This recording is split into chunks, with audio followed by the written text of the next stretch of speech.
제 이름은 키나라입니다. 저는 가슴번 중학교 2출신입니다. Teman-teman, hari ini saya akan menceritakan sebuah dongeng berjudulkan Pengemis yang Memiliki Segalanya.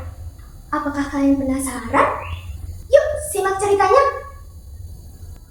Pada zaman dahulu, hiduplah seorang menteri yang tinggal di sebuah desa bersama istrinya.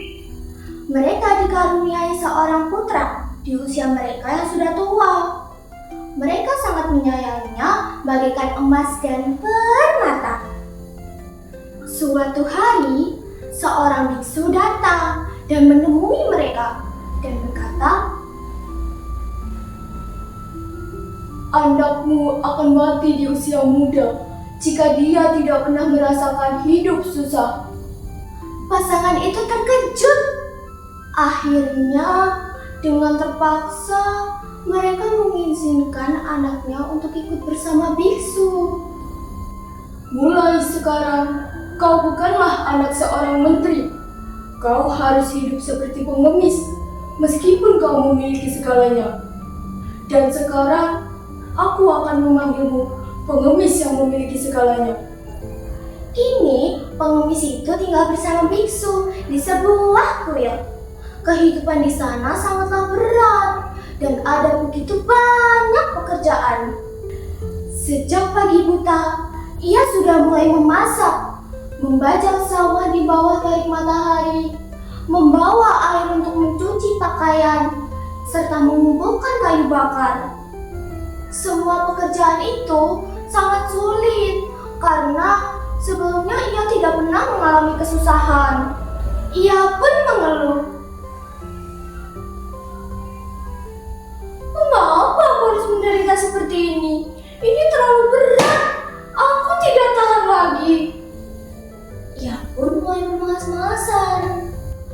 "Buat apa susah-susah?"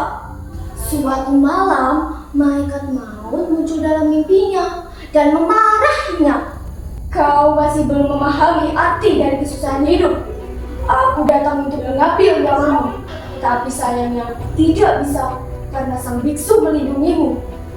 Aku akan memberimu kesempatan terakhir. Bersabarlah dalam menjalani kesusahan hidup ini selama 3 tahun lagi. Setelah itu, kau akan hidup lebih lama dan panjang umur." Keesokan paginya, ia menceritakan mimpinya kepada biksu. Biksu itu berkata, "Sepertinya sudah waktunya kau meninggalkan kuil ini. Mulai sekarang, kau harus menghadapi semua kesulitan hidupmu sendiri." Maka pengemis yang memiliki segalanya itu pun pergi meninggalkan kuil dan turun ke desa. Ia pergi ke rumah beratap genteng milik Tuan Kim dan memohon untuk dijadikan sebagai pelayan. Sebagai pelayan di rumah Tuan Kim, ia bekerja dari pagi hingga larut malam. Saat merasa lelah, ia selalu teringat kata-kata malaikat maut, sehingga ia tidak lagi bermalas-malasan. Sementara itu, Tuan Kim memiliki 3 orang putri. Putri pertama dan putri kedua sangatlah kejam. Mereka sering berbuat semena-mena terhadap pengemis. "Kipas lebih keras, anginnya tidak terasa. Aku tidak mau buah, aku maunya kue beras. Ayo cepat, apa yang kau lakukan? Lakukan lebih cepat," kata putri-putri jahat itu. Namun, putri ketiga berbeda dari kedua kakaknya. Ia menambah pakaian pengemis, memberinya makanan lezat kapanpun ia bisa.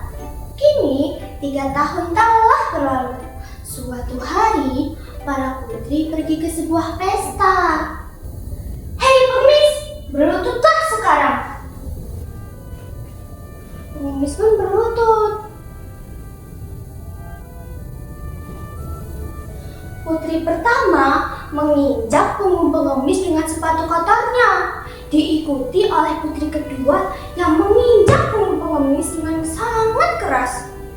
Pengemis itu merasa lebih hina dari sebelumnya. karena diinjak oleh kedua putri itu. Saat pengemis meminta putri ketiga untuk menginjakkan kaki di punggungnya, tetapi putri itu tidak mau karena tidak tega menginjaknya. Saat itu mata pengemis berkaca-kaca. Ternyata masih ada putri yang baik kepadanya. Malam harinya, malaikat maut datang lagi ke mimpinya.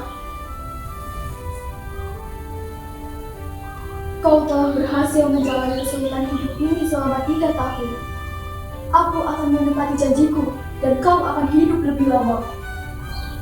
Pengemis yang memiliki segalanya pun terbangun dari mimpinya.